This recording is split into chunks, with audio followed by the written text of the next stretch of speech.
Shalom. We are moving ahead now to Psalm 116.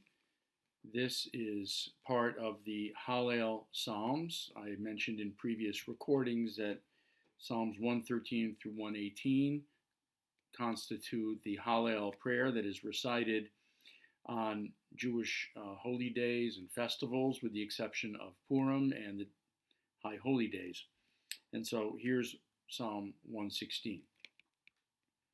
I love the Lord, for he hears my voice, my pleas, for he turns his ear to me whenever I call. The bonds of death encompassed me, the torments of Sheol overtook me. I came upon trouble and sorrow, and I invoked the name of the Lord. O Lord, save my life.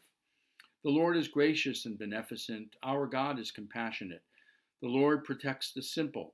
I was brought low, and he saved me. Be at rest once again, O my soul, for the Lord has been good to you. You have delivered me from death, my eyes from tears, my feet from stumbling. I shall walk before the Lord in the lands of the living. I trust in the Lord. Out of great suffering I spoke and said rashly, all men are false. How can I repay the Lord for all his bounties to me? I raise the cup of deliverance and invoke the name of the Lord. I will pay my vows to the Lord in the presence of all his people. The death of his faithful ones is grievous in the Lord's sight.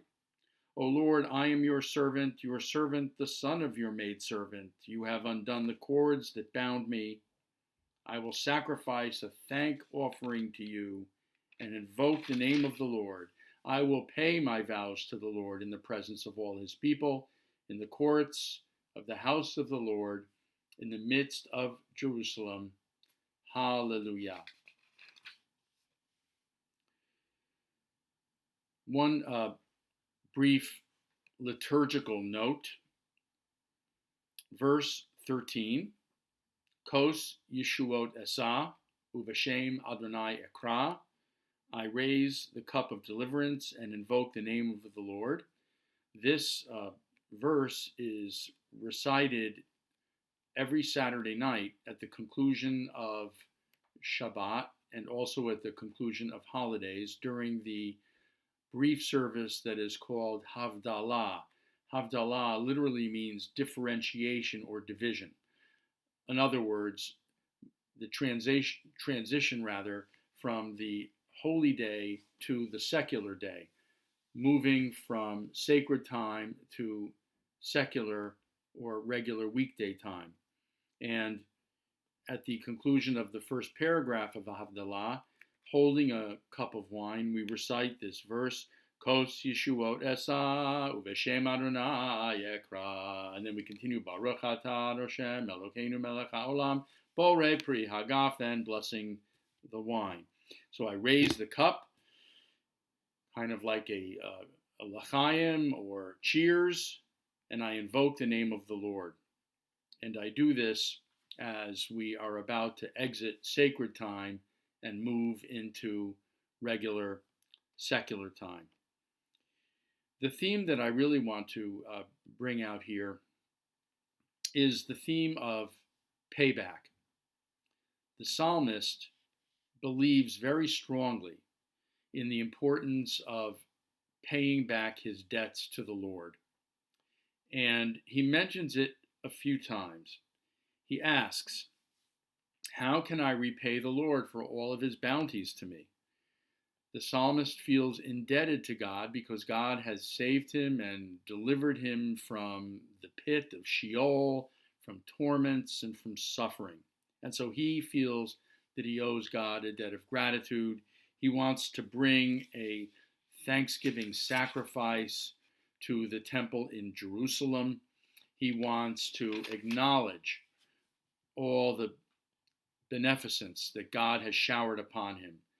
He concludes the psalm by saying, Nidarai ladonai ashalem, negdana lecholamo. I will pay my vows to the Lord in the presence of all his people. In other words, he wants to pay back his debt to God in public, in a communal setting, so that everyone else can be a witness to see that he is carrying out this important activity. Does God really need us to pay God back? How important is it for us to pay back our debts to God? I have seen situations where people in the hospital who have been very sick have uttered a vow and said, if I get through this, if I recover, I will attend services every week or every day. I will give more generously to tzedakah, to charity, whatever. And by doing this, they're expressing a wish to repay a debt that they feel they owe to God and to the religion. And that, I think, is actually very laudable. God, in God's perfection, doesn't necessarily need us to pay back, but we need it. It's important to us as part of our character and spiritual development. And it's also important to us in order to set a good example for other people around us, not to take our blessings for granted, but to share our blessings with others and also to pay back our debts to God in whatever way we can do that. That is why the psalmist, I think, stresses the importance of paying back his debt, of bringing a thanksgiving sacrifice in the presence of the people and in front of the community, not merely on his own or in private. The psalm begins with a little bit of an awkward wording. Ahavti ki yishma Adonai et koli tachanunai. The translation I read for you from the Jewish Publication Society says, I love the Lord, for he hears my voice, my pleas. Ki hita ozno li uvyamai ekra, for he turns his ear to me whenever I call. The first verse, verse 1, I love the Lord, for he hears my voice, my pleas, is a kind of a loose translation. The translators are trying to get to what they feel the psalmist really means here, but literally translated, it says, Ahavti ki yishma Adonai, I love that God hears my voice or the voices of my pleas. I love the fact that God listens to me. The psalmist understands God's hearing, God's listening, as a source of great comfort and indeed a source of love. The psalmist loves the fact, and he gains great comfort in the idea that when he supplicates God and begs for deliverance, that God is there to hear him. The translators here understand this, or at least the nuance, as I love the Lord because God hears my pleas. Whichever, it can mean either thing. I particularly prefer the more literal translation of I love the fact that God hears me when I call.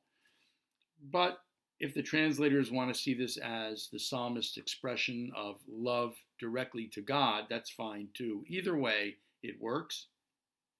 And either way, the expression of love that we feel towards God after having been the beneficiaries of God's love for us through our deliverance, through having been rescued from dire straits and from a tough circumstance, we repay that beneficence and that good fortune through expressions of love to God.